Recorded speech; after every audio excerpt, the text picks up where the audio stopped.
Bom dia, meus amigos, meus irmãos, alunos, visualizadores, aqueles que nos sustentam, quer moralmente, quer materialmente.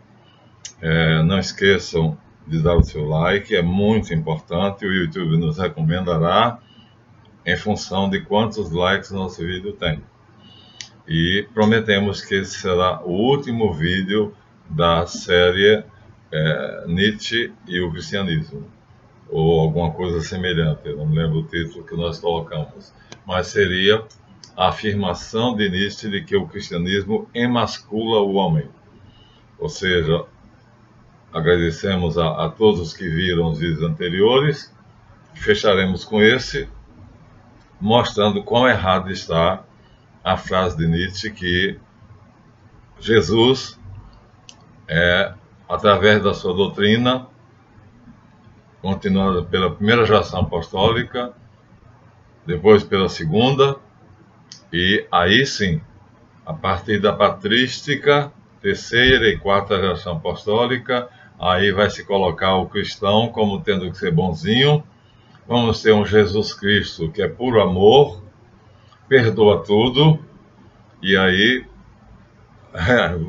Nietzsche vai ter toda a razão. Vai ter toda a razão porque o cristão terá que ser semelhante a Jesus. E Jesus é misericórdia, amor, compaixão e perdão. Se te batem numa face, oferece a outra. E fica essa imagem de Jesus. Nada mais falso. Mas espere um pouquinho. Vamos pegar de onde nós temos começado. Nós temos começado dizendo que Freud foi suplantado por Jung. No seu livro, que eu considero a sua obra-prima, Carl Gustav Jung, cuja fotografia está aqui, teve a coragem de desafiar a academia. Ou seja, Freud estava dentro dos moldes acadêmicos, portanto, palmas para ele. E era genial. Descobriu que o fundo do inconsciente, que é desconhecido, na verdade é um caos.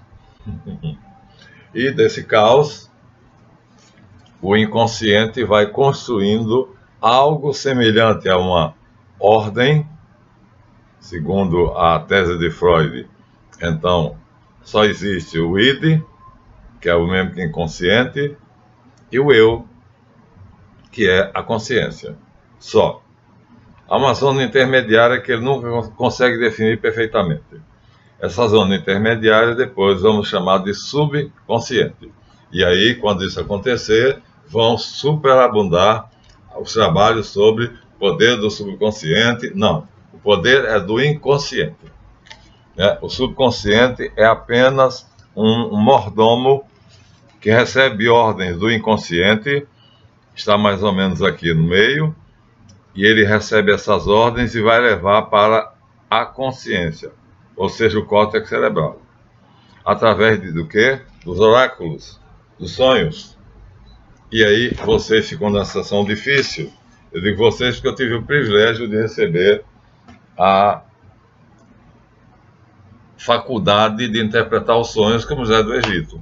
Nasci com ela e, para mim, quando você conta um sonho, é como se você estivesse conversando normalmente. Bom, o fato é que Jung vai desafiar Freud. Vai dizer que o inconsciente não é aquilo. Não é desordem. Não é violência. Não é o prazer que será capaz de fazer com que um homem, para possuir uma donzela, seja capaz de estuprá-la. Isso não é amor? Então, Freud não conhece o amor. Ele conhece o prazer. E para ter prazer, tudo é válido. Na mentalidade dele, que é ateu e judeu. Desculpe, mas não podia deixar de pronunciar. E o judeu parece que horas é genial, horas é uma topeira.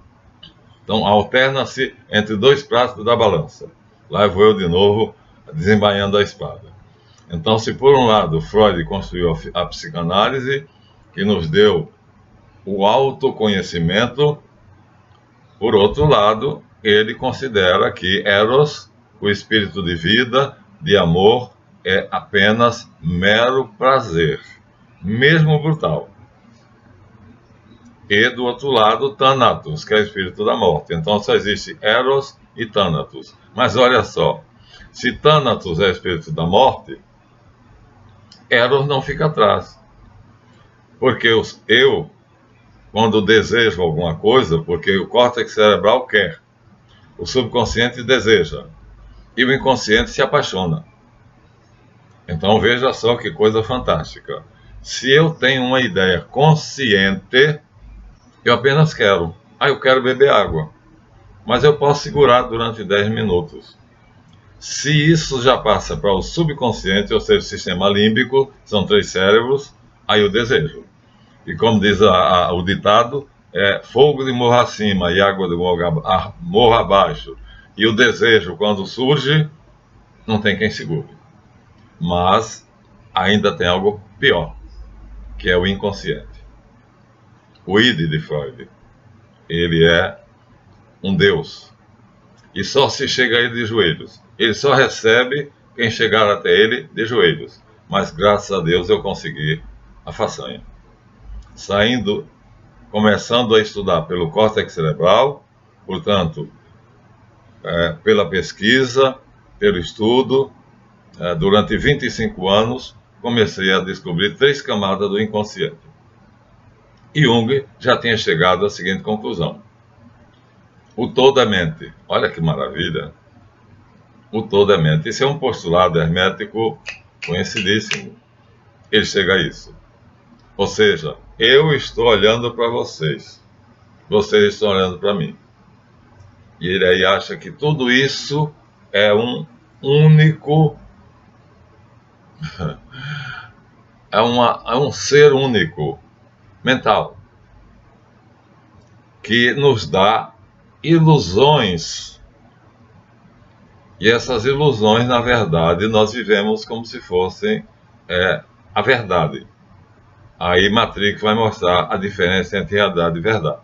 Bom, não vindo agora ao caso, Jung afirma, da minha visão para frente, o real, que é infinito.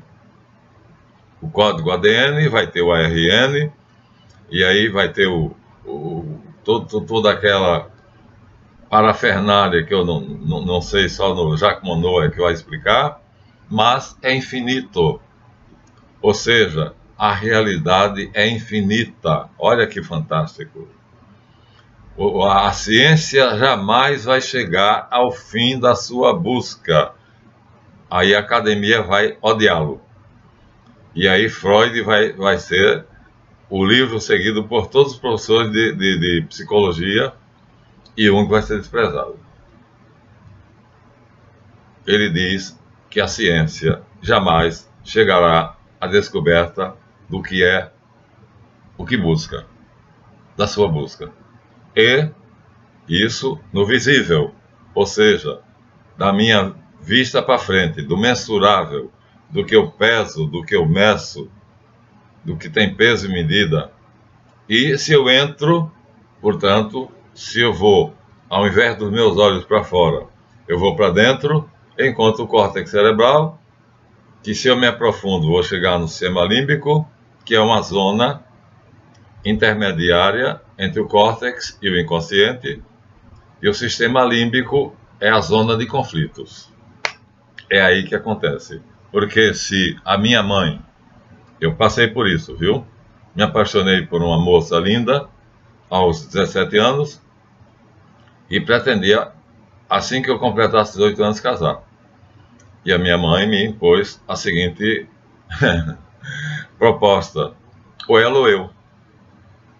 Se você noivar com ela, não me peça mais a bênção, não me chame mais de mãe. Eu amava profundamente a minha mãe, mas estava apaixonado pela minha noiva.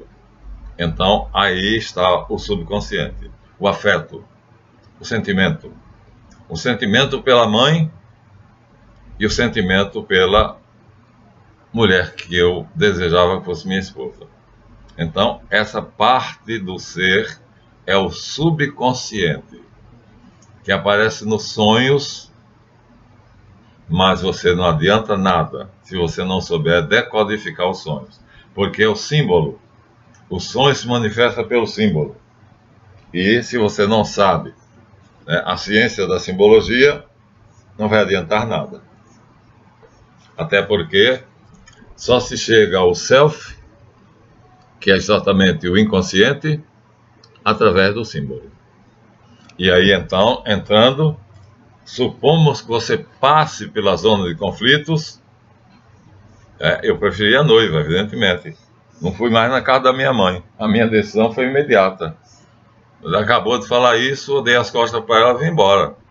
Então não tive conflito. Não tive conflito, mas com os meus avós, vim para casa dos meus avós e disse o que tinha acontecido. Então, mas a maioria das pessoas fica numa situação aí que não consegue sair da zona de conflitos. Se não consegue sair da zona de conflitos, aí o subconsciente vai tentar ajudar. Mas essa ajuda será extremamente difícil, porque será a análise dos sonhos. E o que é o sonho? Ora, são símbolos. O seu sonho é a manifestação de símbolos, que vai chegar à consciência como signo. Faça bem a diferença. Uma coisa é o símbolo, outra coisa é o signo. O signo é o que eu estou falando para você. Você aprende com facilidade. O ABC, A, B, C, D, F, G, H, I, J, K, L, M, N, O, P, Q, R, S, T, V, X, G. Então é assim lá no sertão que o caboclo lê. Então o signo é fácil de compreender, né? Mas o símbolo não. Cada símbolo tem pelo menos 50 significados. É próprio do simbolismo sugerir indefinidamente. E quando você cai na zona de conflito, ou seja, quando você cai no subconsciente, ele procura te dar resposta. O problema todo é você decodificar o símbolo, porque a linguagem do subconsciente é o símbolo. Então, ele vai se manifestar através do símbolo, tentando fazer com que você perceba que não existe oposições. Os contrários, na verdade, não existem. É uma questão de você chegar à conclusão de que os opostos, na verdade, são complementares. Se você chegar a isto, você descobriu a pólvora. Então, depois minha mãe decidiu que teria que aceitar a minha decisão, mas eu já estava no Rio de Janeiro. Quem não queria saber mais dela era eu. Aí vocês vão dizer, você é cruel, né? Sou. Nasci assim, progredi e continuo assim. Por quê? Eu não fujo da realidade. A maioria de vocês foge da realidade. Fica sonhando, fica romanticamente, a que me perdoem os kardecistas, né? Que é um dos sistemas espiritualistas mais românticos. E o romantismo é a fuga da realidade. Acontece que o cientista, o mago, não pode fugir da realidade.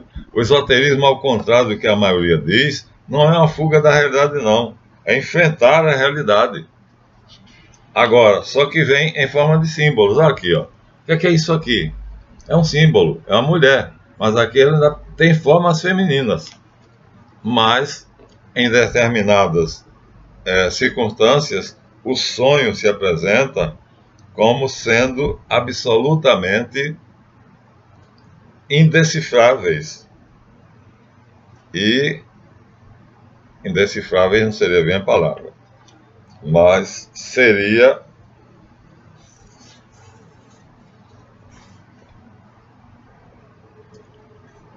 vamos dizer assim, completamente contrário ao que a sociedade quer. Olha, aqui nós temos uma cidade toda programadinha, tá vendo? Edifícios, casas, vilas, tudo uniforme. E aqui nós temos uma legião de soldados, uma legião, um batalhão de soldados. Legião, voltamos a Roma, mas era a mesma coisa. E sempre assim, o homem quer sempre uniformizar e o inconsciente quer o self, a pessoa. Ele quer, vamos dizer assim, tirar você da individualidade, ou seja, do todo, para que você tenha suas experiências e com essas experiências você enriqueça ele.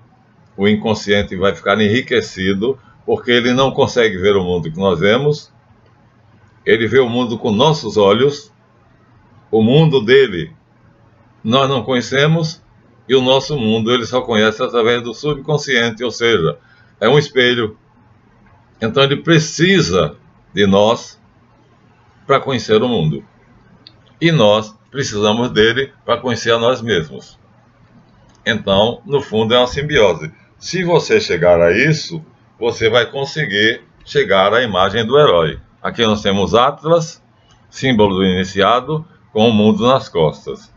É esse o fardo que carrega aquele que busca a individuação. Atlas com o mundo nas costas. Ou seja, ele quer conseguir levar o fardo da vida até chegar ao self, até chegar ao inconsciente. Não é fácil. Garanto a vocês que não é fácil. E, mas Jung não abre mão.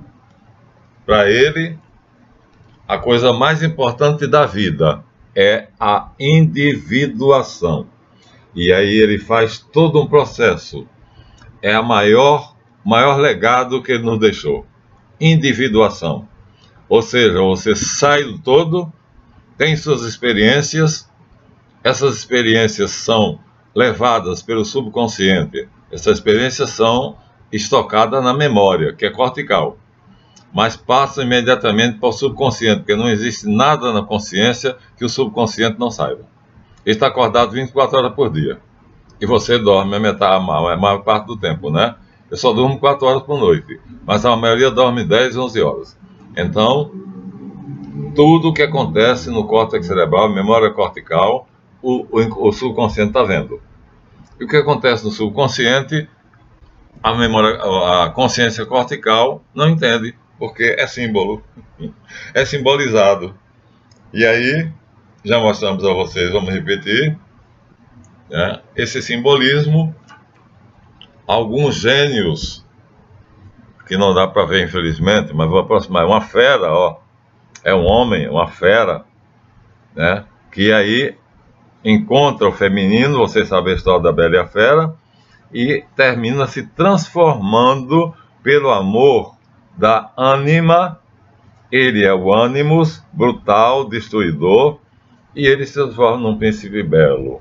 E aí casa com ela. E os dois serão felizes para sempre, segundo o desenho da Disney, ou o filme, como vocês quiserem. Ou seja, a mulher é quem transforma o homem.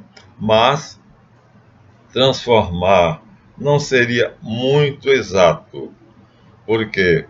Porque a tarefa se chama conjunção.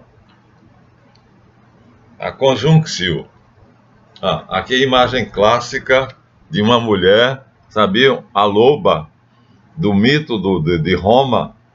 A loba é uma puta. Rhea Silvia, que amamenta Rômulo e Remo, que chegam, crianças trazidas por Enéas. Enéas traz o pai dele, Ascânio morre, e Enéas depois tem um caso com Rhea Silvia, que é vestal, ela é apedrejada, e os meninos ficam jogados. Aí uma loba, olha, lupanar, sabem o que significa em português lupanar? Prostíbulo. Então aqui está, de uma maneira muito poética e simbólica, tá vendo, ó? Duas crianças que, supomos que ninguém sabe se é mito ou realidade, mas que foram criados por uma loba, por uma prostituta, e se tornam os fundadores de Roma. Então é assim que funciona o subconsciente, é assim que funciona o símbolo. Quando você não consegue fazer essa decodificação, então acontece a dissociação, ou seja, o seu eu se quebra. Aqui está um espelho quebrado, ó. São pedaços do espelho. O seu eu, então, se fragmenta, e aí você adoece. Então é fundamental o processo de individuação, Do contrário, você vai se fragmentar, vai adoecer. E aí,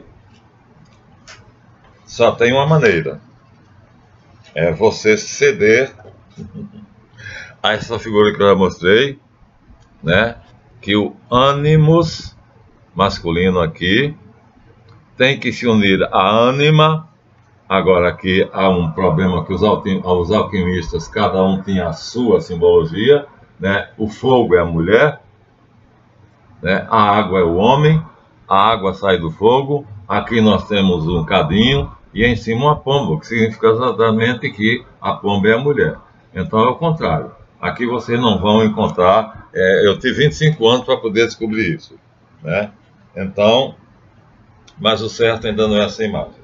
O certo é a conjunção, ou seja, o símbolo, que é o signo é cortical, o símbolo é do sistema límbico, é subconsciente, e o arquétipo é inconsciente.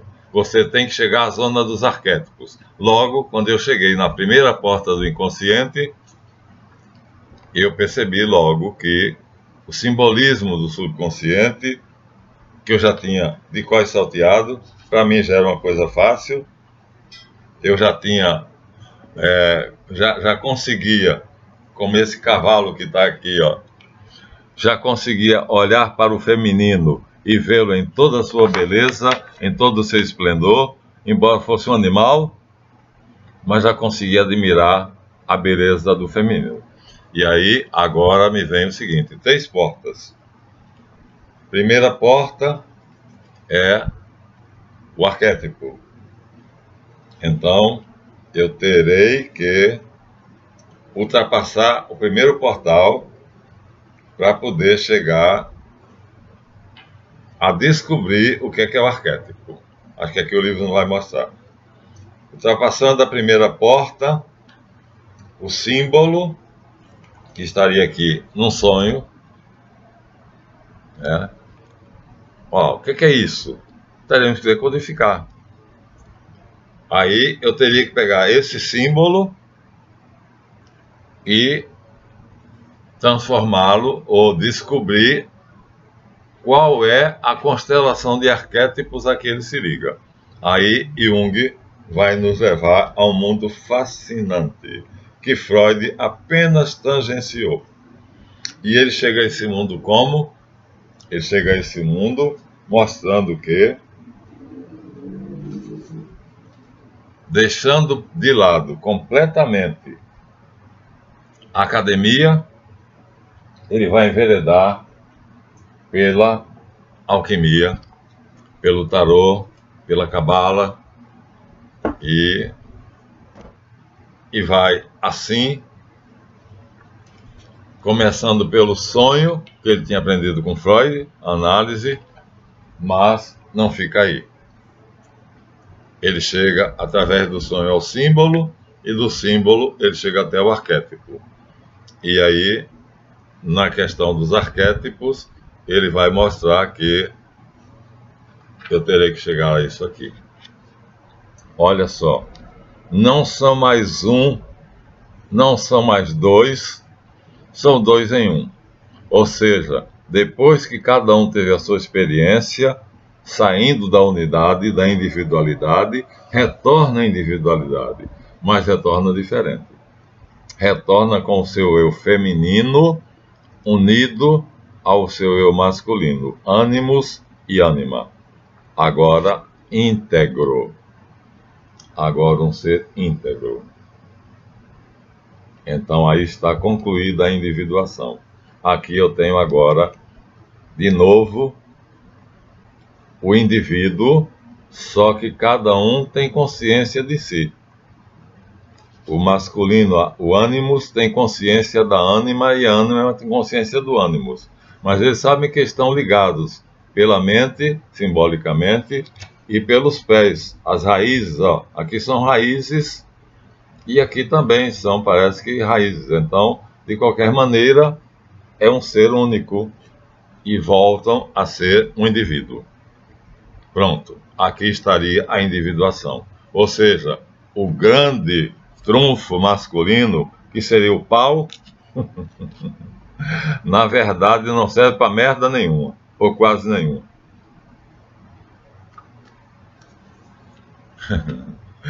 E é o grande orgulho do homem, né? Como diz São Tomás de Aquino, o homem é um macho falho. Grande, grande demais, grande estupidez.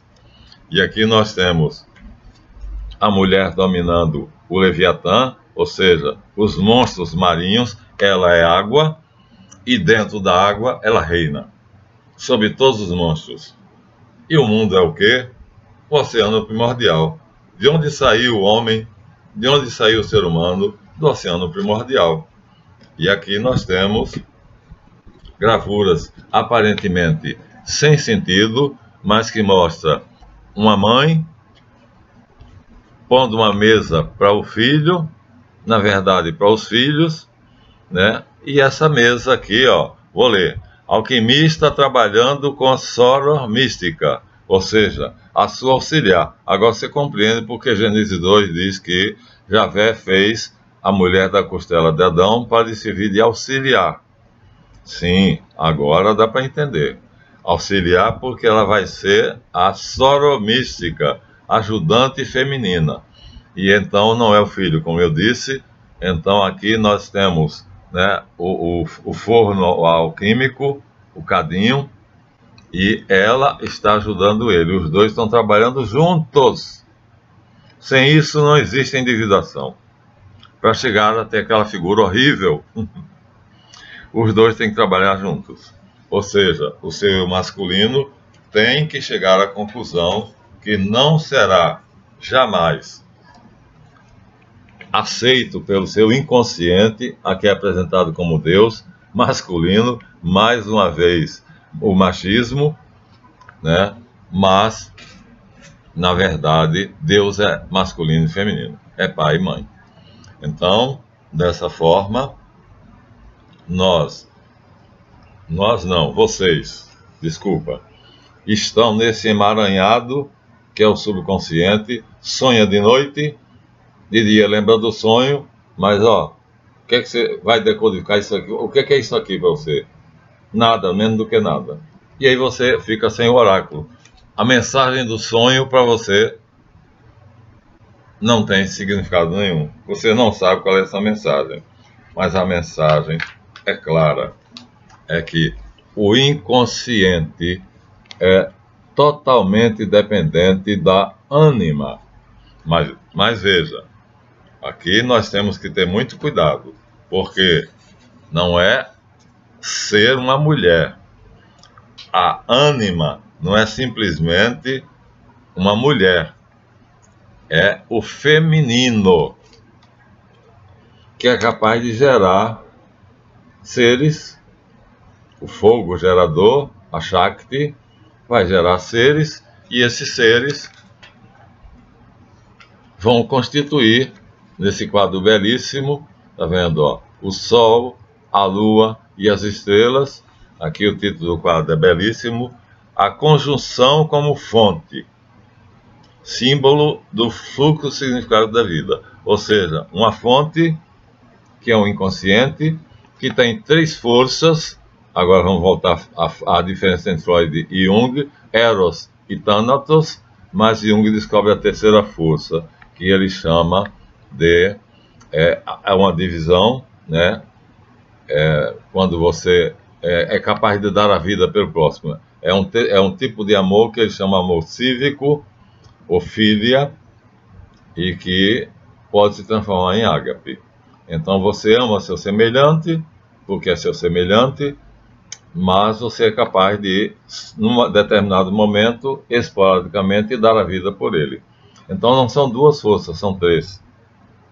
Altruísmo, alter, surge a noção agora de que eu sou outro. Então quando eu chego no âmago do inconsciente, dentro, simbolizado por essas nuvens, a união do Sol, da Lua e das estrelas vai me levar até a fonte primordial, onde a ânima aqui e o ânimos aqui, é o contrário, o homem que é fraco, o homem que reflete, Se a mulher não aceitar, ele não consegue possuí-la, a não ser por violência. Ou seja, não é o homem que conquista a mulher, é a mulher que conquista o homem. Se ela não der o sinal verde, não dê o bote que você perde. É ela quem diz sim ou não. E aí, aqui está a diferença. Aqui está a síntese da briga entre Freud e Jung. Freud achava que havia apenas duas fontes, Eros e Thanatos. Mas Thanatos é a morte. E o Eros, o erótico de Freud, é brutal. É a posse pela brutalidade. E Jung diz que não é isso.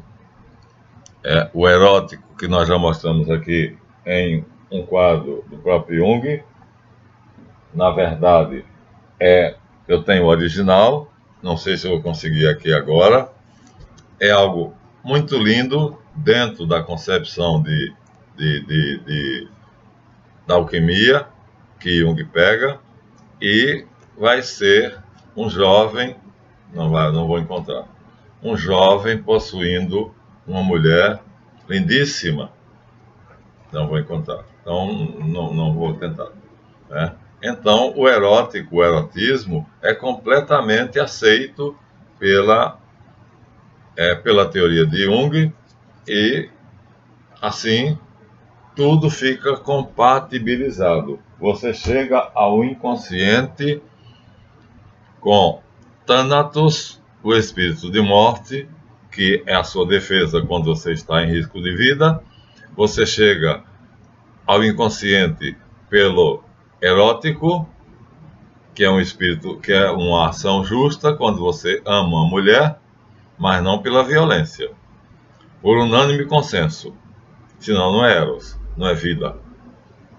E você tem um terceiro elemento que Freud jamais supunha, que é altruísmo, de alter, altero, outro.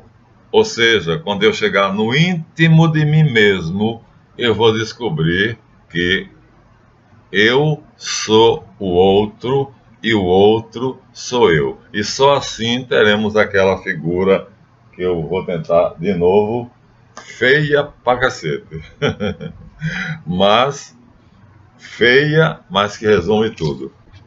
Olha aqui, gente, temos que chegar a isso. É feio, mas é isto. Isto é o máximo. Eu tive essa experiência, graças a Deus. É unir-se, né, ao seu masculino com o seu feminino, e você sentir-se um só, indivisível. Não me fragmento, não arrisco, não sou mais um espelho, sou uma placa de aço ou de titânio. Não há fragmentação possível a quem chegou a isso. Pronto. Agora, se me permitirem adiante, talvez esse vídeo seja mais longo, Freud se arrisca a ir nos sistemas que eram malditos pela ciência. Aqui nós temos a Cabala e o Tarô. E ele vai enveredar por isso aí. Todos os sistemas místicos e religiosos vão ser explorados por ele. Todos. Para desespero da academia. Porque a academia acha que religião, misticismo, tudo isso é superstição, é besteira, e que a ciência não tem que dar importância a isso. E Jung, pelo contrário.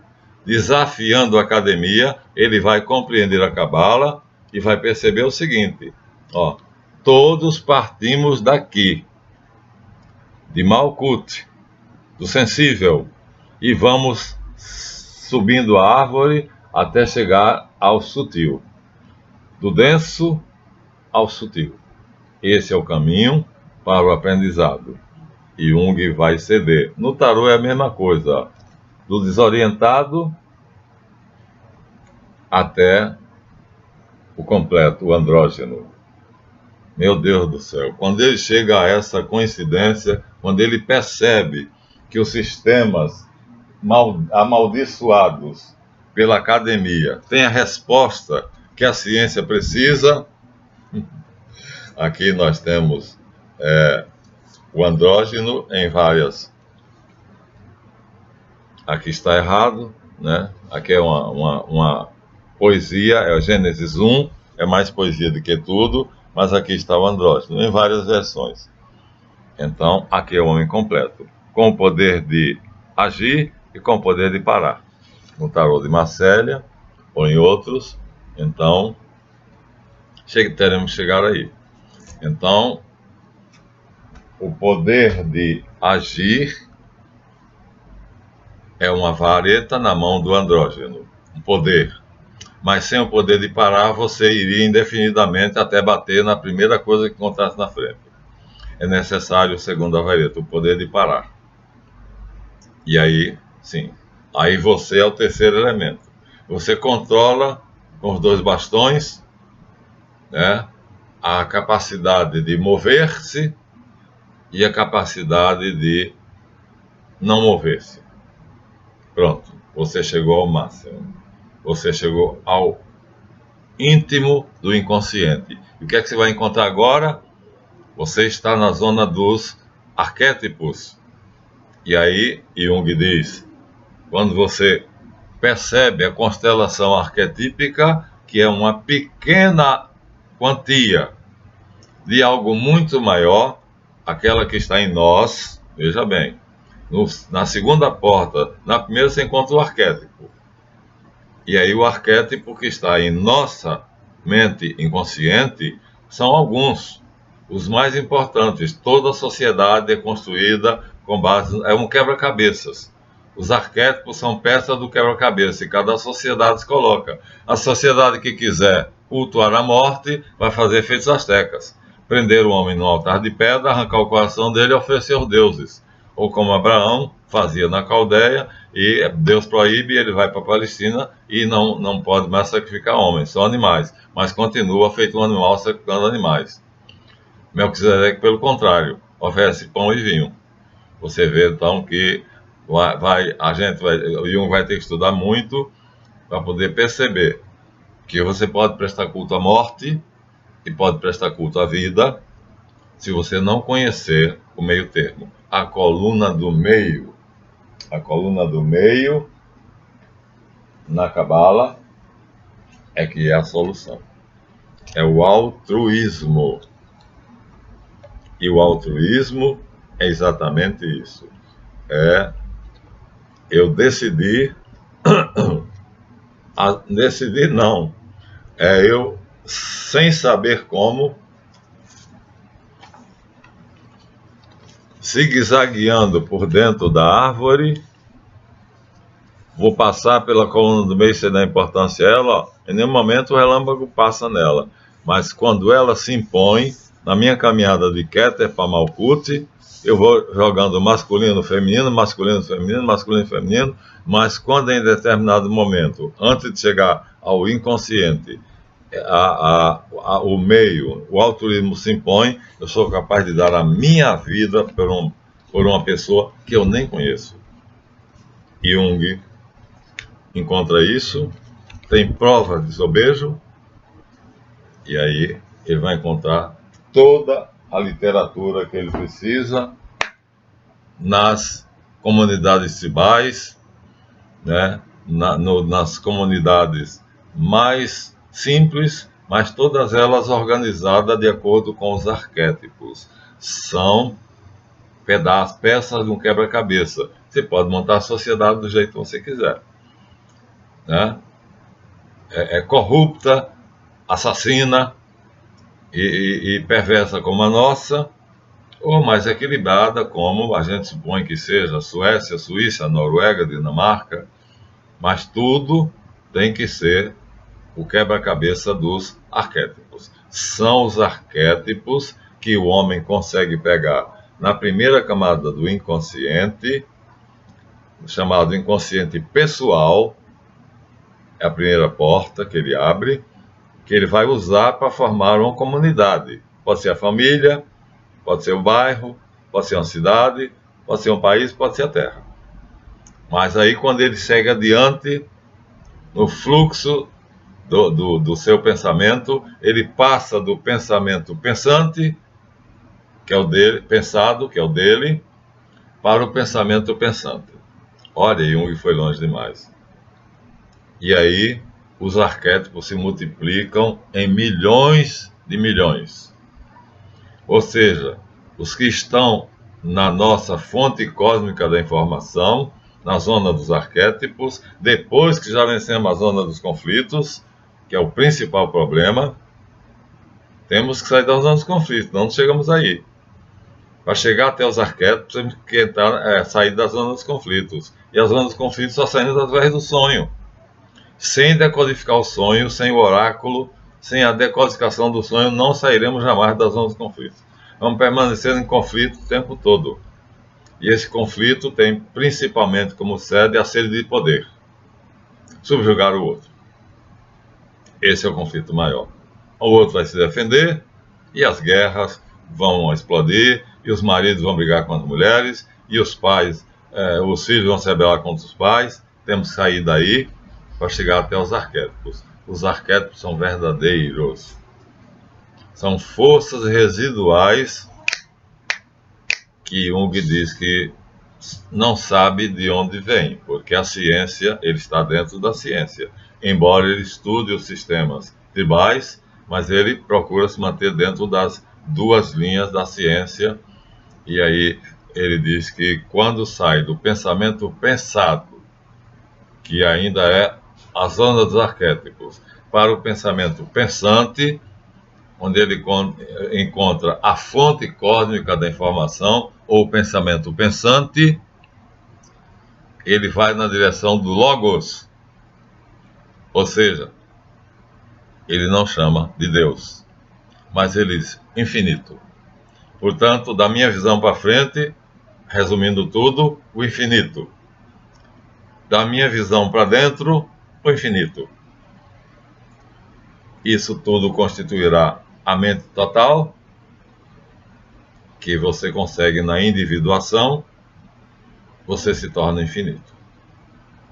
O Deus em ti se manifesta.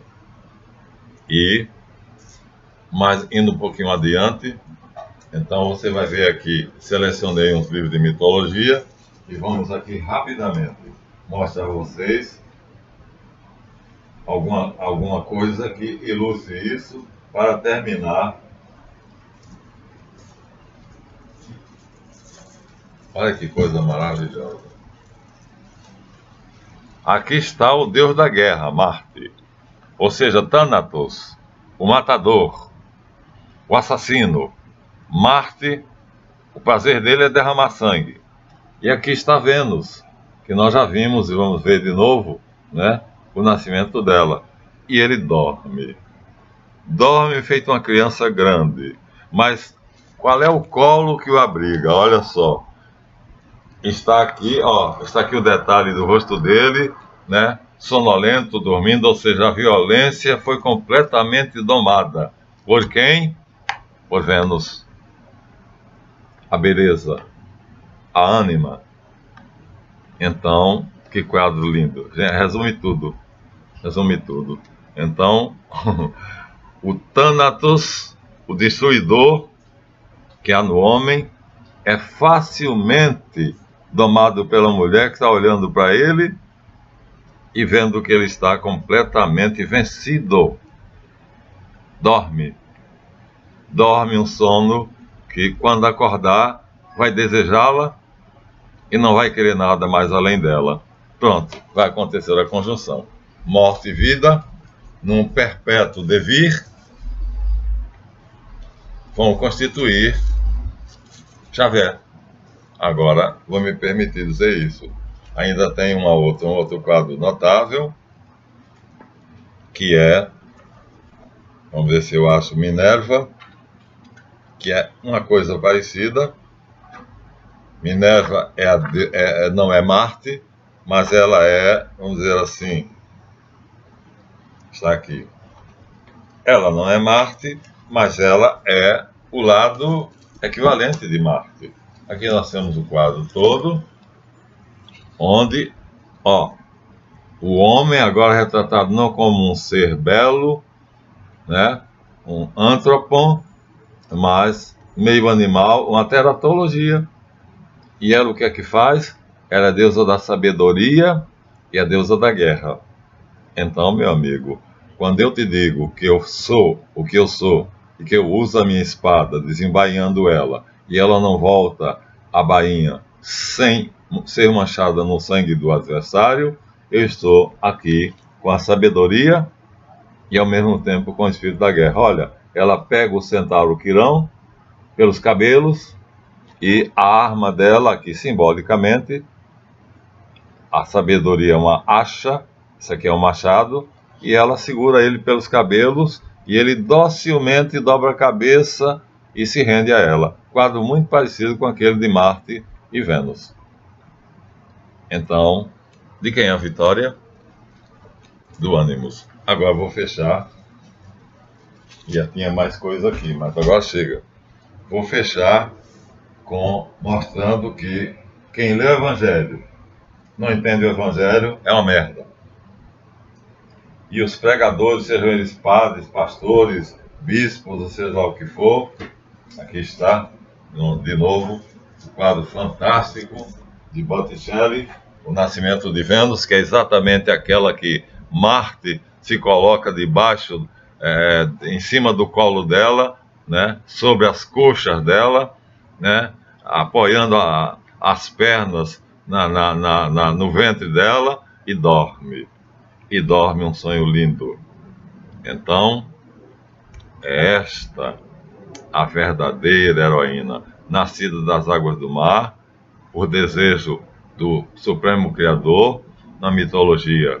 Aqui estamos no 500, na Renascença, com a conjunção do ar, da terra, da água, ela é, portanto, fogo, não é água. Logo, está errado todas as figuras da alquimia, principalmente Nicolau Flamel, viu você, meu querido amigo, que mandou o zap perguntando o que é que eu acho de Flamel. Eu acho que Flamel é um picareta, porque o que nós temos que fazer aqui é isso, ó. Tá vendo, ó? Aqui está a glorificação do ânimos com a ânima. Jesus e Maria, no céu, né? Tá vendo? Ele está coroando ela, ou seja, o masculino supremo, o Deus feito homem, está coroando a mulher, rainha do céu e da terra, que vai reinar com ele. Ou seja, aí nós estamos dentro do mais profundo do inconsciente. Estamos Logos. O Logos, o pensamento pensante. Logos, o arque, o princípio do princípio de todo princípio. É de Fra Angélico e é belíssimo. Acabei. Agora, só resta dizer uma coisa a vocês. Jesus, diante de Caifás e de Anás, sacerdotes dos judeus, estabelece-se uma briga de se os judeus são ou não são filhos de Abraão. Jesus diz que não. Aliás, a acusação vem de lá, vem do Sinédrio. Fariseus, escribas e o Sinédrio, Caifás, acusam Jesus de fazer milagres com o pacto que ele tem com Beelzebu. E ele diz que não, ele é filho de Deus. E na cara de Caifás, olha se esse homem prega a emasculação. Na cara do sumo sacerdote, olhando nos olhos dele, diz: eu conheço o meu Pai e conheço o vosso. O meu Pai é Deus, o vosso é o diabo. Jesus bonzinho, onde está Jesus bonzinho? Imagina você chegar diante do Papa e dizer isso. O que se pensaria de mim? Caifás era o Papa. E Jesus chega diante dele quando Caifás e os fariseus e os escribas dizem que ele fez um pacto com o diabo. Ele diz: não, eu não só não fiz um pacto com o diabo, como sou filho de Deus e conheço o meu Pai, mas conheço também os vocês, que é mentiroso, assassino e pai de todos os mentirosos, que são vocês. É esse o Jesus que eu tenho no meu coração. Me afastei da igreja por causa disso, porque ela realmente prega a emasculação. Ela quer que você seja bonzinho, obediente, dócil, que, como dizia Napoleão Bonaparte, quero ter a França toda cristianizada, inclusive os judeus, fez tudo para absorver os judeus, porque a religião torna o homem facilmente governável. Olha como é que pensa o dominador sobre o dominado. E é com essa frase que eu encerro a nossa série aos 50 minutos. Eu conheço o meu Pai. O meu Pai é Deus. Se eu dissesse que não conheço, seria mentiroso igual a vocês. Mas vocês dizem que são filhos de Abraão. Mas vocês são filhos do diabo, que é vosso pai, que não manteve a sua posição original e assim foi expulso da sua dignidade de supremo serafim ou querubim e se tornou pai da mentira e assassino. E é pai dos mentirosos, que são vocês.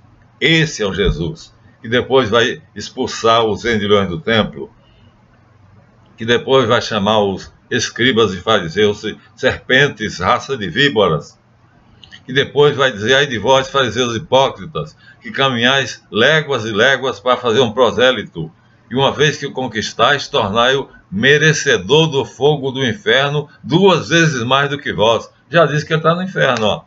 Isso é amor, compaixão. Isso é um Jesus manso, compassivo, feminino, no sentido de que é fêmea, passivo, pacífico. Não.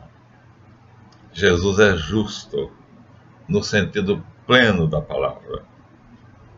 E aí a igreja cristã, infelizmente, prega um falso Jesus.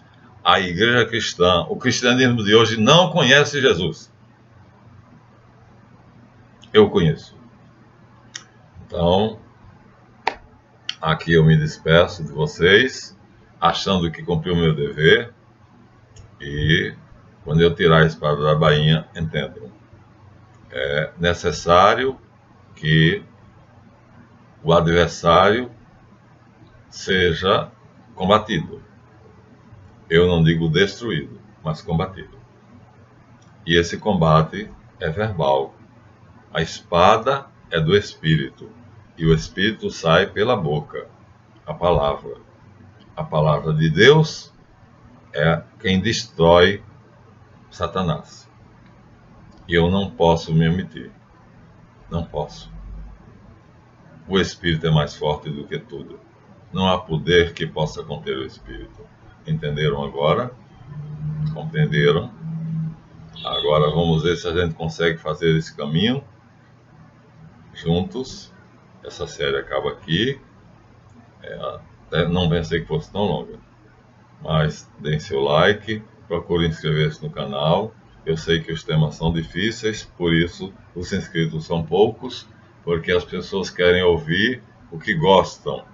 E aqui nós não dizemos o que vocês gostam, dizemos a verdade. E aquele que diz que era a verdade foi parar numa cruz, cravado numa cruz. Então, eu vou esperar o quê de vocês? De alguns que aderiram àquelas verdades que admitiram serem verdadeiras, verdade verdadeira é ótimo, estão ao meu redor. Somos poucos. 1.346, parece. Mas poucos, como diz latim, pauca sed bona, poucos mais bons. Deem seu like, inscrevam-se no canal, divulgue. E esse é o vídeo que encerra essa série. Porque o professor Marlanf às vezes é tão nervoso, porque ele é tão agressivo, porque ele usa palavras tão fortes. Eu acho que expliquei. Quem entendeu vai compreender. Quem não entendeu pode perguntar. Estou aberto. Até o próximo.